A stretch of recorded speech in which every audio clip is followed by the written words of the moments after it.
So I wrote a book, The Astrological Karma of the U.S.A. And the genesis of this book was that I had a lecture scheduled in Eugene, Oregon, that had been scheduled weeks ahead of time for the evening of September 12th, 2001. It turned out to be a heavy night for a lecture.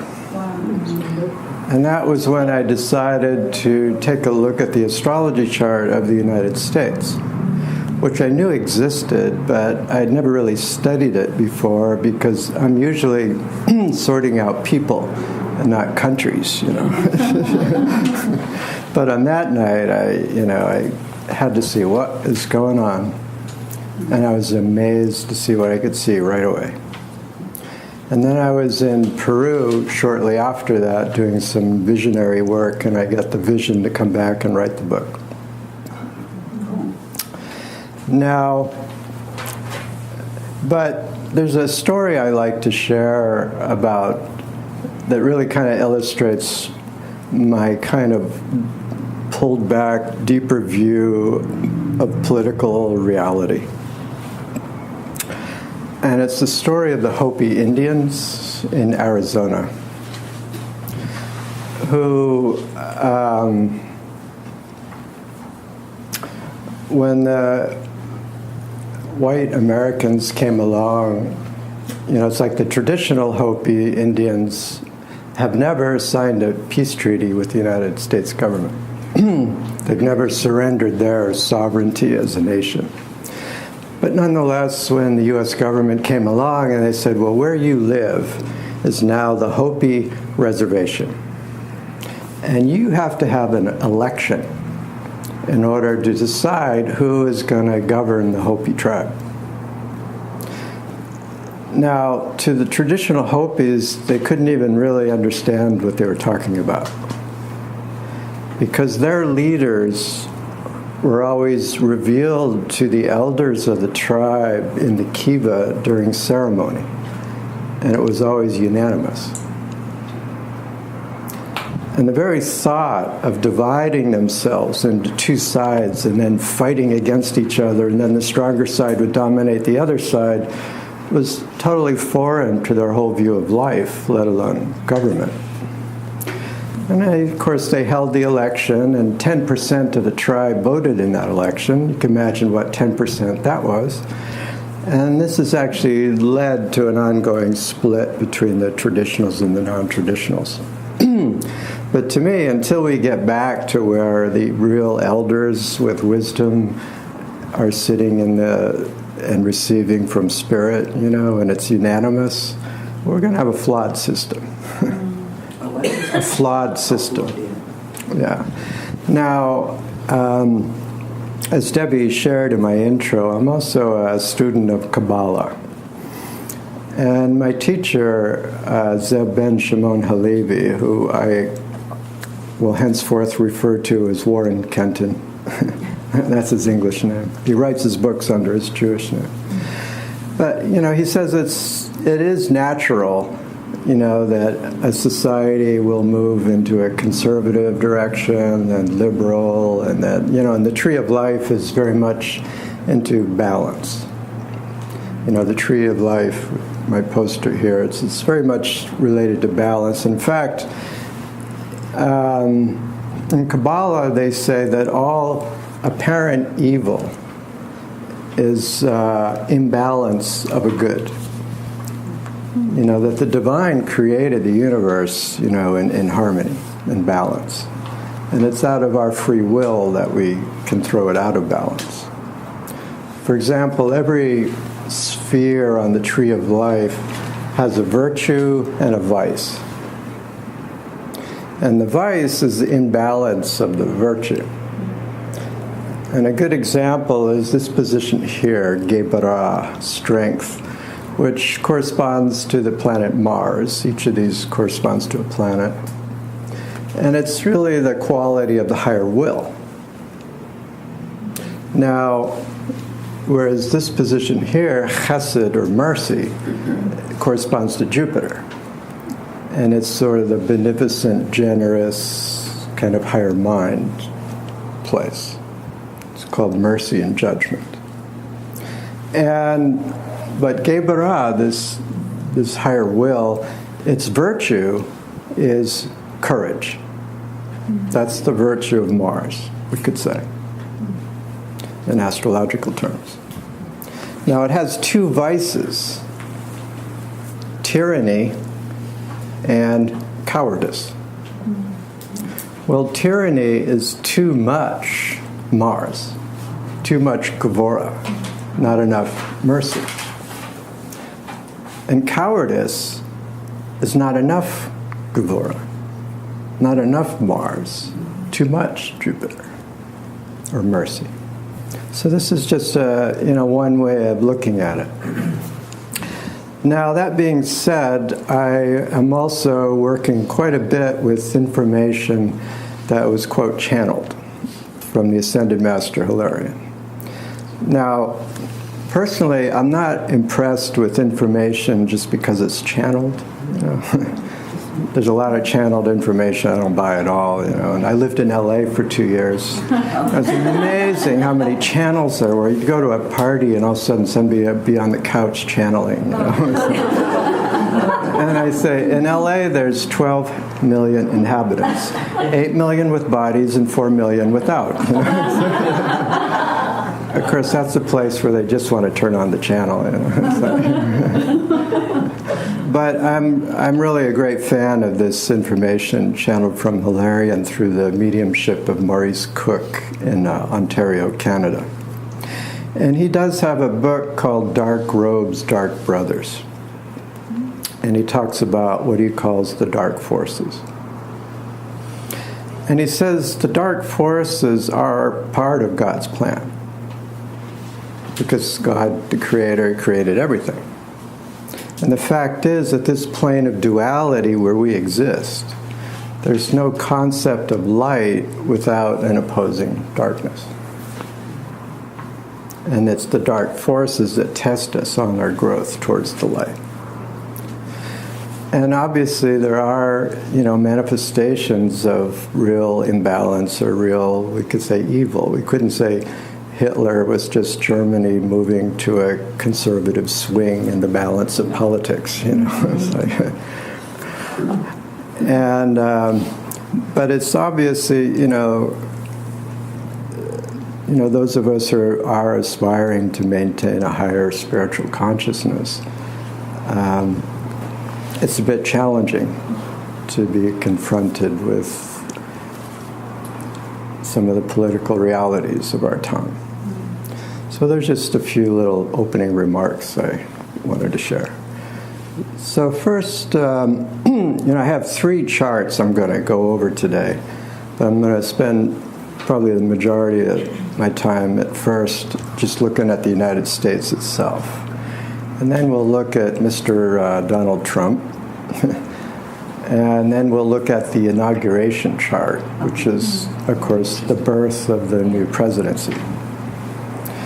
So, the United States is a Cancer. It thinks it's a Sagittarius. It pretends it's a Libra. In its childhood, it had to be an Aquarius. That's my opening line on a chart reading. What's in Libra? The midheaven. Oh, okay. Yeah. Because the sun is who you are. That's your soul essence. The rising sign is the way you see yourself, your self-image. The midheaven is the way you would tend to present yourself to the world. And the moon and aspects to the moon will show influences born upon you in childhood. Myself, I'm a Libra. I think I'm a Scorpio. I pretend I'm a Virgo. In my childhood, I had to be a Cancer. It's a good setting of the lay of the land, right at the beginning. So yes, we are a Cancer. That's our soul essence. That's who we really are. That's our true potential to be this mothering being, breadbasket to the world, the best symbol of which, to me, is the Statue of Liberty. The female goddess at the edge of the sea, and the poem at the base that says, "Send me your poor and huddled masses to these shores to create a new life." And that's really what we're supposed to be about. Now, contrary to some schools of astrology, Hilarion says many people's challenge is to get back in touch with their sun sign. Because that's who you really are. That's your soul essence. That's the biggest thing in the sky. Whereas other factors in the chart can obscure that. Now, for example, the United States thinks it is Sagittarius.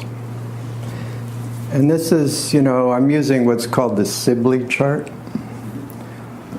which a little bit later I'll explain why many astrologers today seem to have accepted this chart finally, with this birth time.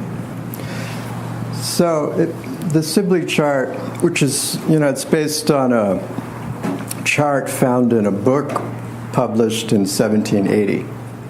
So it's pretty close to the event, And the other thing I can say is it really works, But it gives us Sagittarius rising.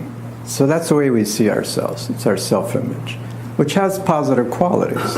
It gives a love of adventure and travel, and that's why Americans created cars and planes and landed on the moon. And it creates a youthful optimism and enthusiasm, an American can-do spirit.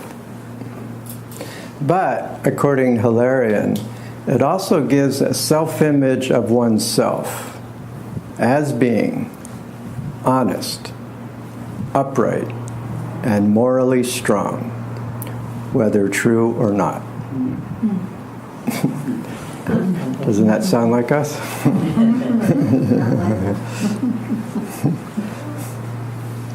It's questionable. It does. Sometimes we are the good guys, but even when we're not, we tend to think we are. We always have the white hats. Well, the planet Pluto, the planet of complete transformation, of which you have no choice, to try to avoid it is to invite disaster, was less than 1 degree from that ascendant on September 11th, for the first time in history. It took from 1776 till the year 2000 to reach there. So that is sort of like the defining factor that makes this chart really seem to work. And of course, since that time, Pluto's been moving through our first house of self-image, of the way we see ourselves. And that's what's been going through death, rebirth, ever since then. Now, I'm not really too big on predictions per se, even though I'm an astrologer and a tarot card reader. It's like my main tarot reading is a Tree of Life reading, which is nothing about past or future. It's just a map of yourself psychologically, spiritually. Although I am good at helping people with questions or decisions. I'm a Libra, so I can't make decisions myself. I don't know what I would do without my cards. I might use them to figure out what movie I want to go to.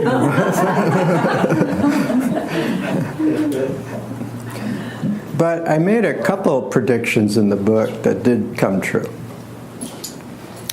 For example, in this chart, we have a Mars-Neptune square. Now, obviously, we have 4 planets in the 7th house, which is the Libra house of partnership, relationships with others. So a lot of our curriculum, as it were, is in relationship to how we interact with others.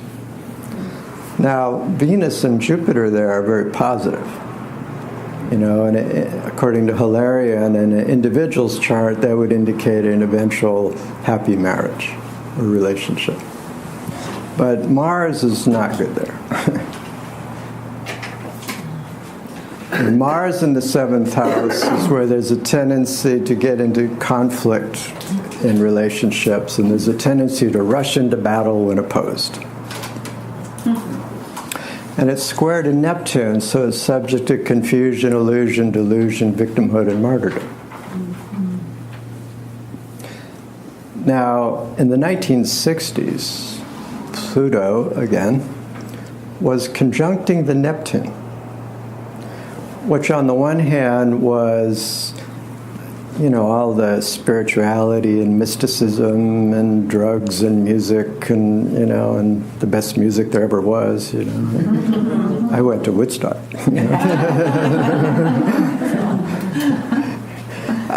But it was also squaring Mars. That was Vietnam, happening at the same time. Now, I saw when I wrote my book, which the first edition came out in spring of 2002, and then I wrote this updated version later. But I saw that in 2003, Pluto was going to oppose Mars and square Neptune. And I said that quite likely, and that was the first time Pluto was hitting that square by hard aspect since the 60s. And I said quite likely we'd be involved in some kind of confusing, illusionary military engagement. Well, I wrote that before anybody was talking about Iraq. They were just mopping up Afghanistan when I wrote that. As soon as they started talking about Iraq, I went, oh no. If they go to war in Iraq, it's likely to be just like Vietnam. Sometimes you hate to be right, So, as you can tell by now, my personal politics are a little left of center. So I confess, it's true. But I'm also a Libra, and I do try to be fair. And if this was an individual with this chart, I would say to them, of course, you really need to heal and integrate both ends of this difficult aspect to get them to work together rather than one at the expense of the other. For example, you can't do just Mars, just throw in the Marines, with no Neptune, with no compassion to the reality that people you're dealing with. And by the same token, you can't do just Neptune without awareness that there is a need for Mars. For example, I am very, for the most part, not completely, I'm a big fan of President Obama. I think he's a really intelligent, good-hearted person who really kind of did the best he could do. But he has a Sun-Neptune square himself in his chart, which Hilarion says is going to create some kind of confusion, illusion, delusion, victimhood kind of situation in relationship to your father as a child, who was an alcoholic and died in an accident and didn't grow up with him. And, and that, although it squares his sun in Leo, which is why he's a little bit more of a humble Leo than like Bill Clinton, or something, or Madonna, or Mick Jagger, or, But I also think that, that some of the Republican argument, I do feel he was a little too Neptune. Yeah, I think it was a mistake to pull out all the troops out of Iraq, without staying more responsible to the mess we had created there, just by trying to switch us from the Mars extreme of George W. Bush, and he went too far to Neptune. Of course, it's hard to get it just right, and when you're dealing with a lot of fanatical Republicans, it's tricky. But I do think knowing this chart and watching the energies of things, it gives me this perspective, this sensitivity of how it's really got to be integrated. You can't do just one without the other. Now, there are some exams coming up on this, which I'll get to a little bit later. Exams? Yeah. The transits. Oh, sorry. Oh yeah, right. Oh, aren't you taking notes? It's gonna be a pop quiz at the end here. I can tell what kind of school experience you had.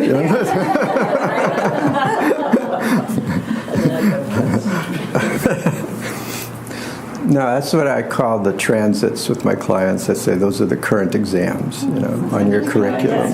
Yeah. And then I say the tarot cards is your report cards. That's why it's good doing it together.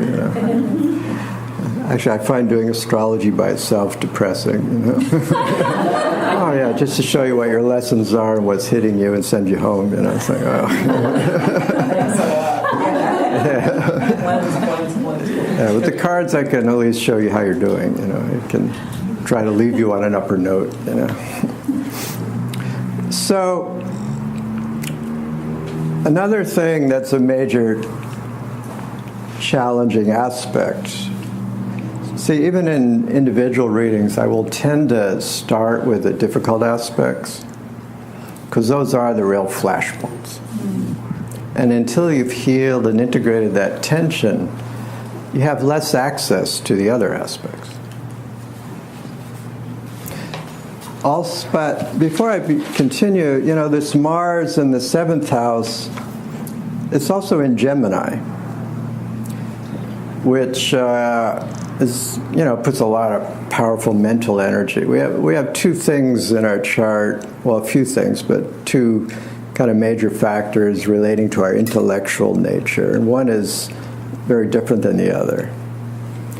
One is Mercury in Cancer, which is not a great place for Mercury. It's where emotional states have too much effect on your thinking, and you try to use your thinking to figure out your emotions, and it can be kind of blurred mental thinking. And of course, it's opposite Pluto in the 2nd house, which is the Taurus house of money and finances. Although Hilarion puts a lot of emphasis towards love and affection there.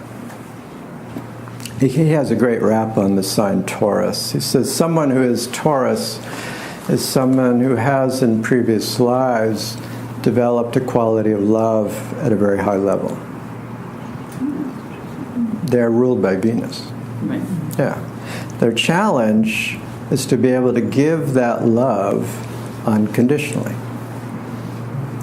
If they have difficulty giving that love, it may instead turn back towards themselves.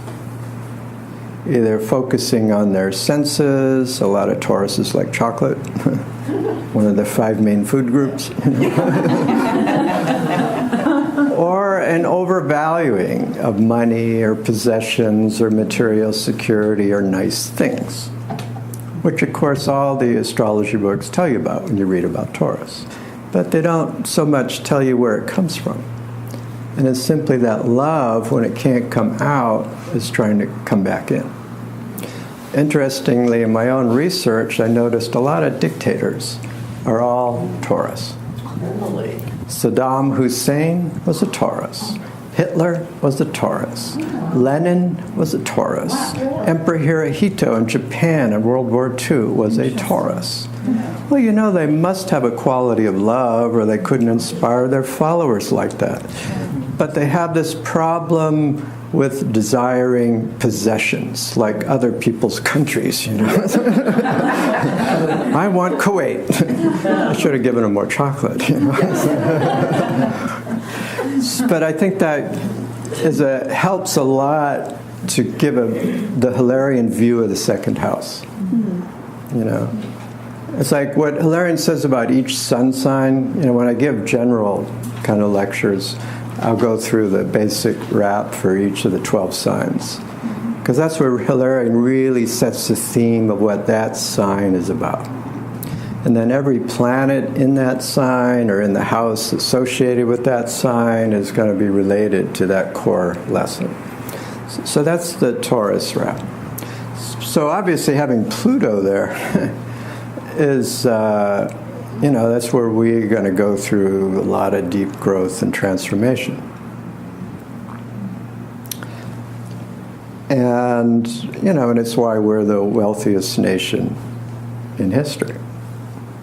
And the most materially obsessed nation in history. It's like worshiping the almighty dollar. That only works here. You couldn't say worshiping the almighty British pound. It's like they would laugh at you. So because it's Pluto, are we talking about? We're talking about karma. Or are we? Well, to me, according to Hilarion, the whole chart is karma. So because we're residents of the country, yes, do we inherit that? Well, it's obviously no accident what country you live in. Right. I've had, because there's two things that enabled me to write my book. One was my astrological knowledge, and the other is the fact that I lived out of the country for a long time. I lived in Europe for about 5 years, to where you could look back and see, hey, the whole world isn't like this, Right. And, and it's like this Sag rising, it can be a little self-righteous. I hate to tell you, it's not limited to the right wing, It's like, Ralph Nader, Yes. who, when he ran against Kerry, said, I don't think I'm going to hurt the Democrats. I think more Republicans will vote for me because they disagree with Bush's lack of fiscal responsibility. Oh, yeah, Ralph, I know hundreds of Republicans are going to vote for you. You don't see yourself as honest, upright, and morally strong, whether true or not, do you? And the fact is like when we have a Republican president, the left progressive wing gets really engaged. And when we have a Democrat, we get whiny and critical and start believing in conspiracy theories where it doesn't matter who you vote for, and it's that self-righteous satirizing. It's on both sides, So anyway, so Pluto in the second house is this intense transformation around money and finances. But being opposite Mercury in Cancer is where there's going to be some confusion and blurred mental thinking around it. And guess what happened when Pluto conjuncted the Mercury and was opposite Pluto? The Great Depression. Yep. I put a little fear of the Lord in my book. And I think about a month after Trump's inauguration, Pluto itself went into our second house. It's moved out of the first house of self-image, and it's our money and finances. And we're heading towards our Pluto return, which won't be until 2023. Although there's some activity coming up on this opposition in another year or two. So,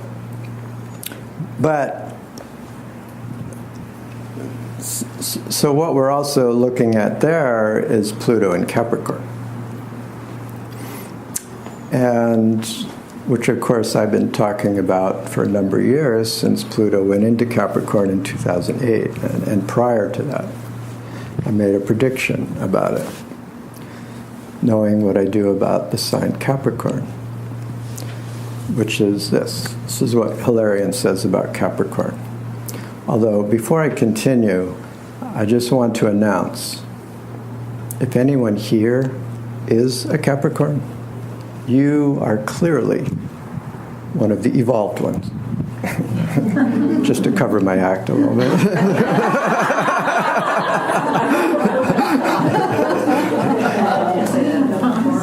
See, I'm just a charming Libra, which they call the iron fist and the velvet glove, which I always say is good for my work, because I have to say heavy things to people sometimes, but I have such a soft voice you can hardly tell what hits you.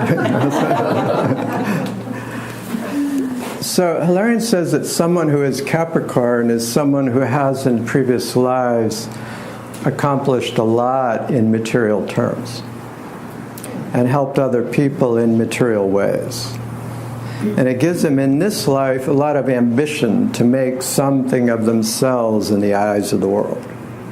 And it gives them a lot of self-reliance, the ability to rely on themselves. But that is where they will tend to put their faith. It's harder than for the average person for a Capricorn to really surrender and be vulnerable to what they cannot touch. And although difficult, it's not impossible. And the Capricorn who succeeds in opening that Saturnian pass-knot of belief, Saturn ruling Capricorn, accomplishes more than what other souls have to contend with. And actually, there are many spiritual teachers who are actually Capricorns.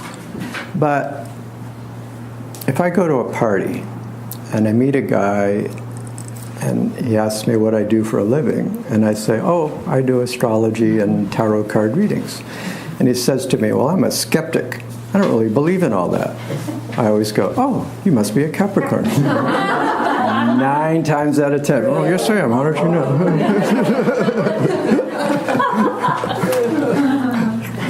It's always fun busting Capricorns.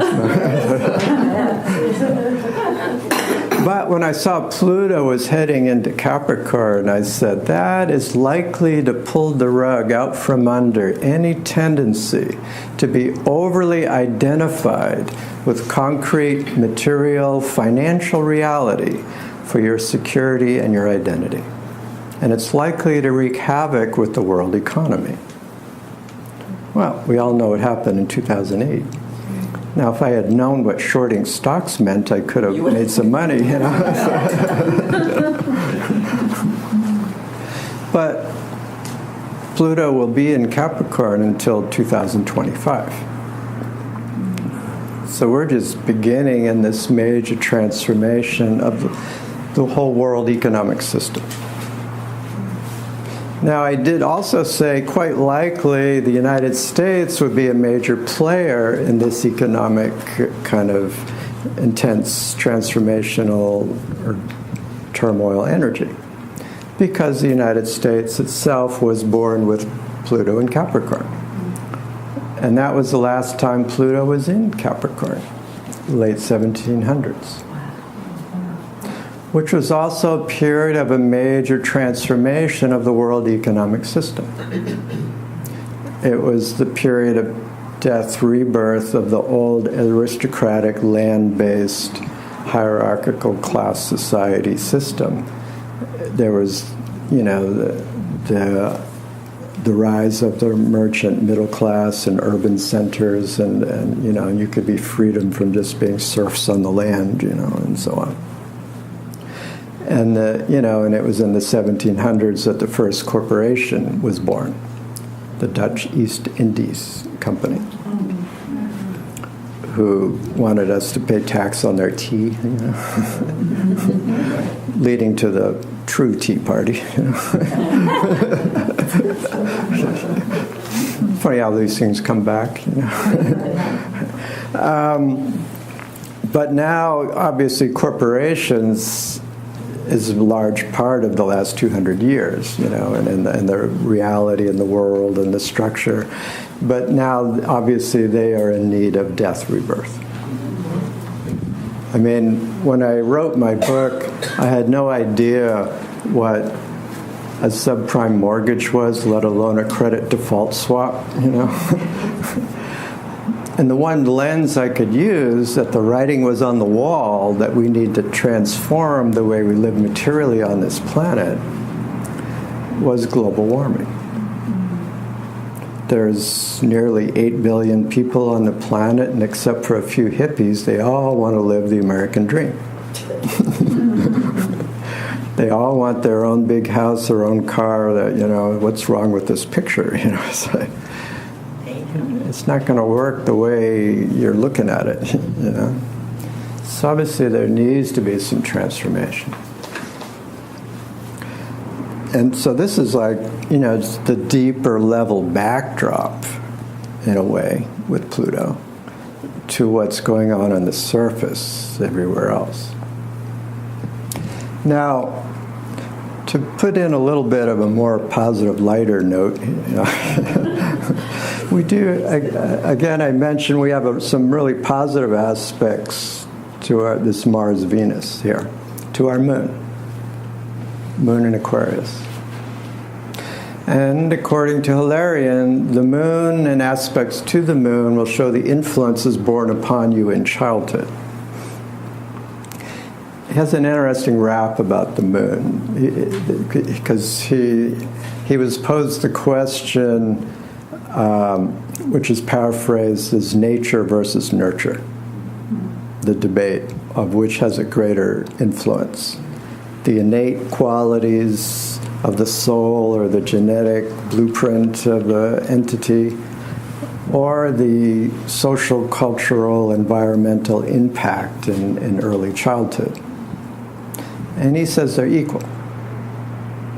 And they're represented astrologically by the sun and the moon. The sun being your soul essence that you're coming in with, and the moon, the influence of your childhood. And he made the very interesting point that even though the sun is the big light and the moon just reflects it, and the sun is many, many times bigger than the moon, but to us, in our perspective, the sun and the moon appear the exact same size. Which is kind of trippy when you think about it, that the moon is right at 92 million miles to be the exact same size as the sun. So the moon in Aquarius in the third house of mind and thinking, to me, is the Aquarian idealism that the country was born with. Hilarion says someone who is Aquarius is someone who has in previous lives brought groups of people together and encouraged equality of love and brotherhood among them.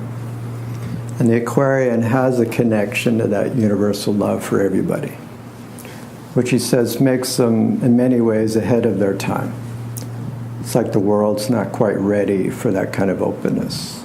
I remember Liz Green saying, an Aquarian will lend you their last $5 if you ask them. But if they come to you and ask to borrow your last $5 and you don't give it to them, they're crushed. They don't realize not everybody operates on that same level. Now, in the interest of balance, just to think if you are an Aquarius and therefore you're better than everyone else, I'll give you the negative side. And the area of lesson for Aquarians, which can be modified greatly by other factors in the chart, especially the position of your Venus, is in the area of personal relationship. Because the Aquarian can often feel that real, close, committed love for one person will somehow limit or threaten this universal love they want to have for everybody. In which case they may be a little emotionally cool or distant or have too many friends or acquaintances and be scattered in their energies. As Liz Green says, with Aquarius, it's like this: I love you, but don't take it personally. And the Aquarian needs to see that for this universal love to manifest, it has to begin with at least two people being able to be close. So rather than seeing it as antithetical to that universal love, it's more instrumental to manifesting it. Okay, but looking at the U.S. Aquarian moon, which has no difficult aspects, and it's the moon, not the sun, it's that Aquarian idealism that had this very powerful Mars mental energy, and even that feistiness towards relationships. It was probably useful to get us free of Great Britain. But it's also, Aquarius shows up in all the charts of the founders. Aquarius, Washington, Aquarius rising, Jefferson, Aquarius midheaven, Franklin, Mercury in Aquarius, Thomas Paine, who it has been written that the revolution owed as much to the pen of Paine as it did to the sword of Washington. Manly P. Hall believes that Thomas Paine actually wrote the Declaration of Independence. And Jefferson and Monroe just did minor editing. It has his theological concepts like nature's God and stuff, you know. He was in Aquarius with 4 planets conjunct in Aquarius. And that powerful mental energy in the service of Aquarian idealism manifesting as the Declaration of Independence, the Bill of Rights, and so on. So this is our birth. I mean, this is what we're born with. And our soul nature is this Cancer energy. But obviously some of these other things are greatly challenging it. Now the other really challenging aspect in our chart is this Sun-Saturn square. And I usually preface Saturn with my clients by saying, unfortunately, everyone has Saturn somewhere. You can't avoid it. It's the planet related to the metal lead. And it's heavy. It's where we have to experience karma through a certain heaviness, weight, limitation, restriction. Now, there's many analogies that can be looked at or related to or applied to this, and I'm just going to mention a couple that kind of come to my mind. But first of all, Saturn in the 10th house, Hilarion says that one is restricted in their ability to accept responsibility for their role in the world. They're limited in their ability to really, they don't like having to work for a living. And that's squaring our sun, our true Cancer nature. And, and the sun is sort of widely conjunct Jupiter in Cancer as well, which should also be a very caring, beneficent, generous. And that's why we go from periods of beneficence and generosity to periods of isolationism. But this conflict between these energies, because of course, Jupiter's expansion, Saturn's contraction, is relatable to a lot of the cultural divide throughout the history of the country. For example, Thomas Jefferson tried to get slavery taken out in the Declaration of Independence. But the southern states threatened to back out of the deal if he did. But he said, if this evil is allowed to continue, it could threaten the very life of the Union. Jefferson was an Aries, whose sun in Aries was exactly opposite that Saturn in Libra. The day that the first shots were fired on Fort Sumter, starting the Civil War, the sun was in Aries, exactly opposite that Saturn. And I think that Saturn kind of cold restrictiveness is relatable to the kind of mentality that would think that it was really okay to make a race of people slaves and keep them there, even when everybody else had finally seen the light and given up. But it's relatable to the ongoing divisions in the country. Now, I know I'm in a red state. We can't figure that out. Yeah. We voted for Obama. Okay, all right. So I feel like I'm safe to feel a little bit critical towards red states. So. Okay. Because right, Florida is AC/DC, yeah. Thankfully, but I spend a lot of time in Atlanta, and I have great friends there, and they're real liberal and stuff. So I know there's these pockets of sanity in the midst of it. Like Austin, Texas, a little blue island and a big Red Sea, So, yeah. And but the thing is, if you look at the red states, you got to notice a pattern. it's either the South, where they fought to keep a race of people in slavery or segregated as second-class citizens, and many of whom never really copped that there was something wrong with that. Like my friend's daddy in Alabama says, in the Civil War, they should have left things the way they were. Because those people were happy then, because they were taken care of. Yeah. Or it's the prairie Midwest mountain states where they really genocided the Native Americans and coined the phrase, the only good Indian is the dead Indian, and delivered the blankets knowingly infected with smallpox. And they never copped that there was anything wrong with that. And those are the two darkest stains in American domestic history. And that's what fuels the Republican Party, which is sort of based on greed and hate.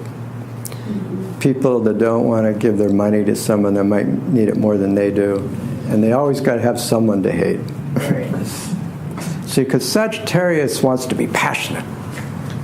And you can either be passionate with love or passionate with hate. Unfortunately, hate's a lot easier to access or to trigger or to get popular. And it's like when there was the rise of the militia movement in the 90s during the Clinton years. That was because of the end of the Cold War, because these people thrive on having an enemy. And during the Cold War, we had a good enemy. And then all of a sudden that was over, we didn't have an enemy anymore. So our own government became the enemy, you know. And then it was Obama, and then, you know, because you just get it, you know, this. And it's this Mars energy that can't stand Neptune, you know. Bleeding heart liberals, you know, and whatnot. So, but I also, like Saturn and Libra, unfortunately I'm one of those, is where marriage is delayed, denied, or made an object of limitation or restriction in some form. And there's some karma around partnership and marriage. And I was, you know, and it's hitting these seventh house planets, so I'm tending to look at this in our partnerships with other countries, but I think it's this unhappy relationship between the red and blue, or the north and south, you know, that's part of the American karmic destiny, to have to work in these difficult partnerships. But there's a very great sensitivity out where I live to create Cascadia. California, Oregon, and Washington. Woo, we're done. Yeah.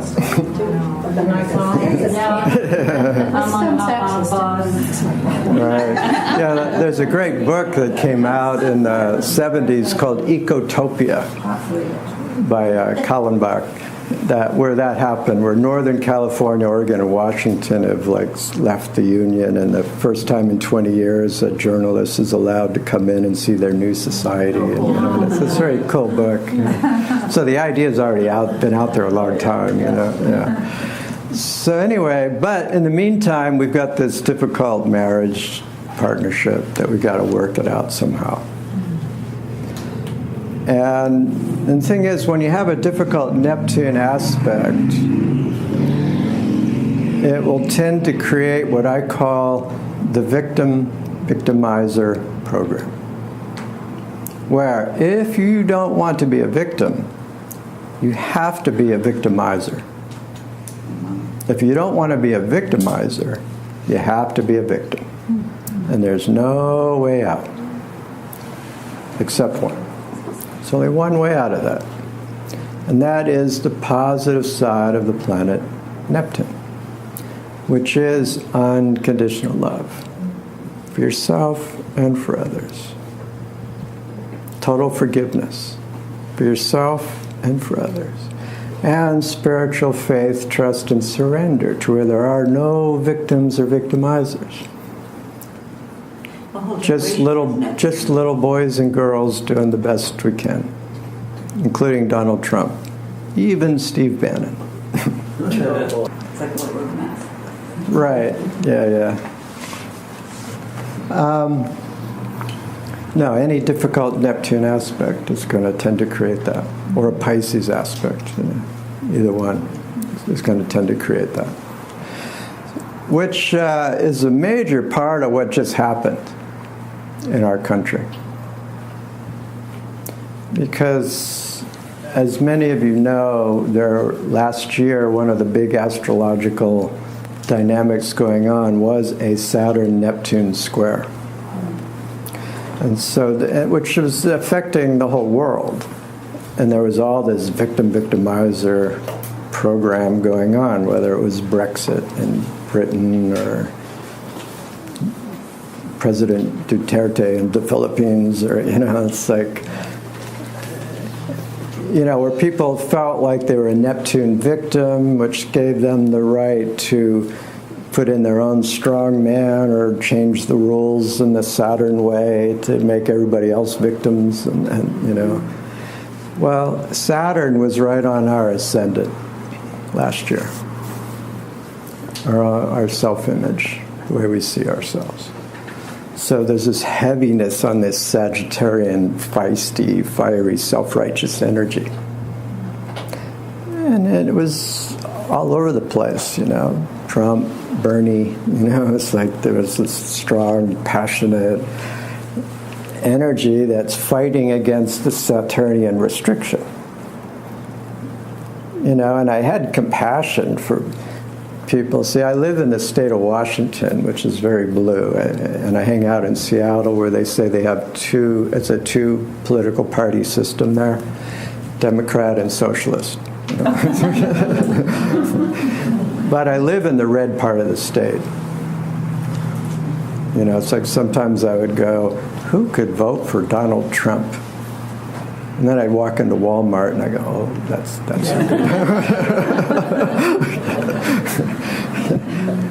But, these Trump supporters are just so believing that he was their Messiah, and that it's like, and that the country was going to go down the drain if we don't get him, and, and they're just feeling so victims, vulnerable and stuff, Yeah. And he was great at being a quick New York shyster and sold them a bill of goods, right? The thing about Trump, though, is, for those of us who know astrology, and nothing against Geminis, but we know he's a Gemini. Right. He's always two people. Well, yeah. Well, I'm going to get to him in a second. Yeah. Right. So couldn't we kind of suspect that maybe, it's what are you getting today? Right. Yes. You're right. I'm just about ready to launch into. I'm not quite there yet. Okay. Because I kind of want to complete this U.S. chart deal. And then underneath here will be revealed.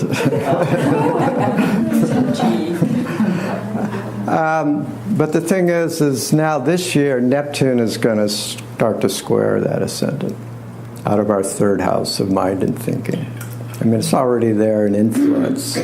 So we got this simultaneous, like Saturn, heaviness, and but the Saturn's moving away, but it's going to be now Neptune. That's really this test of faith and confusion, and which I think is sort of across the board. Even the people who voted for Trump are still, most of them are hanging in there, but it's like it's just getting so confusing. What does this guy stand for? Everything. Right. But, and when we look at the inauguration chart, that's really interesting. Yeah, we'll get to that. But Saturn is going to, a little bit later, start to oppose the Mars and square to the Neptune. So this military stuff is up. The victimizer and I was thinking of the mother of all bombs. I know. And I was thinking of little kids who's listening to that, mother of all bombs. It's like this image of motherhood, that's like really weird. That in itself is kind of Mars Neptune. You know. But this is coming up in the next year or two. Coming up. The other thing is Uranus is going to start to square both ends of the Pluto-Mercury opposition. So the economic kind of stuff, it's like all bets are off, What does that mean? That there will be changes? Well, the thing about Uranus, Liz Green says astrologers' favorite pastime is trying to predict what a Uranus transit will be. And they are always wrong. Rick Levine, he said that the only thing you can predict about Uranus is that it will be unpredictable. So that's why I'm saying all bets are off. Who knows? I mean, I was out of the country from October 24th to January 10th. And that was a nice time to be out of the country. Although I made it even more surrealistic. Is that really happening? But I was doing some Skype readings from people in the States, so I could feel the winds, and the angst, and people asking if they should sell all their stocks, people in California, so. And the card said yes, so I don't know. I don't have any, so. How many stocks are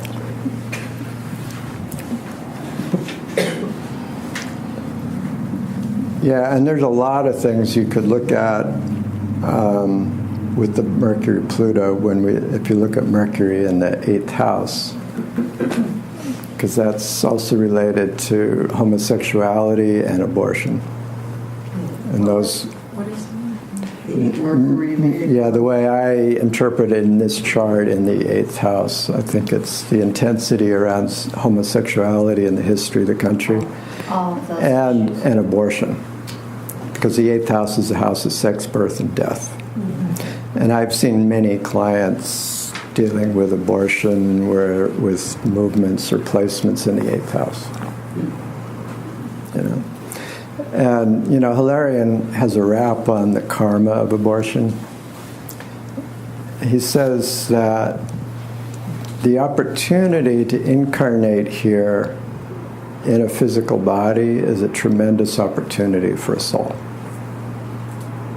And it's a very heavy thing to deny a soul access to a body through abortion. But the karma associated with it is totally dependent on the motives. That if one could give a good life to the child, and it's just inconvenient, you want to focus on your career for now, it's heavy karma, and it's usually met by being denied a child later when one is wanted. I think that could be relatable to the epidemic of infertility. But he says the karma also involves the father, especially if it's him who's encouraged the abortion. Whereas if the motive is because there's just not a good family structure or too many children already or economic stress, there's virtually no karma. Which to me is like this clear middle way instead of the whole polarity that we get into here, where it's pro-choice, where you're just thinking about the mother, but not kind of cutting off of the reality of that soul. Or the pro-life, that's just thinking of that soul and has no care about the reality of the mother. And I think it's this Pluto-Mercury, intense Pluto intensity about, bombed abortion clinics, which it's more fanatical here than in other countries. And it's a part of our astrological karma to deal with this. And Uranus squaring both ends of that, and Neil Gorsuch in the Supreme Court, I mean, who knows?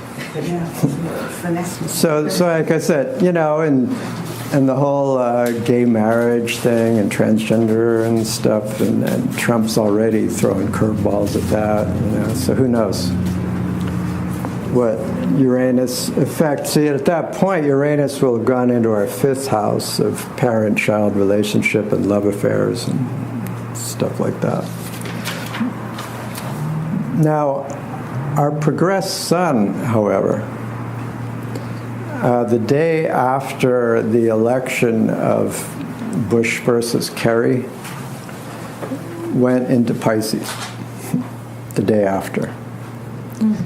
And I figured, well, obviously everyone is going to be feeling either a Piscean sense of salvation from God or great victimhood and martyrdom.